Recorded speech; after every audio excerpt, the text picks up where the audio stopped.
Mr. Mehdi Yoyev, I'd like to thank you for this present. I'm very grateful. And also to my friend Mehdi Ashir. Thank you. İki parodası bu. Okay. Niye gelmek? Bu Ahaltiki parodası. Orta Asya'nın parodası.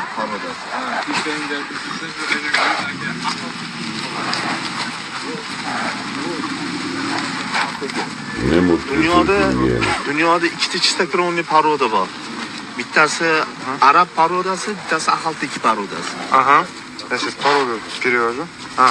Aka, ikkita чистокровный paroda bor. Dunyoda ikkita bittasi Ahaltiki, bittasi Arab. Bu 5000 yil bu ot. Beautiful horse. Look how big his eyeballs are. Eyes are blue, yeah. Look how big it is. Oh. You can come, yeah. You can come.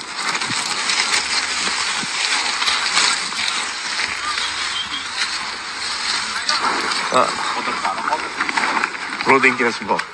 Huh? Rodinke. Riding? Yeah. Do you want to ride it? No, but that's from riding. Yeah. Rodinkesi bor. There's a like. Redki bo'ladi ot.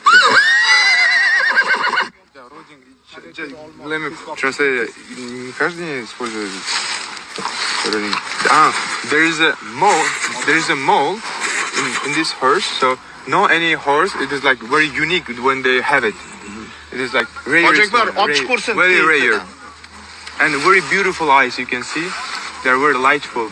You want to eat something. You see what I'm doing to them? Already they will bring the apples.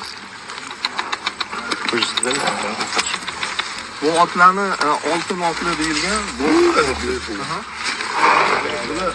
hozir quyosh bo'lganligidan oltin yoshab qo'yiladi.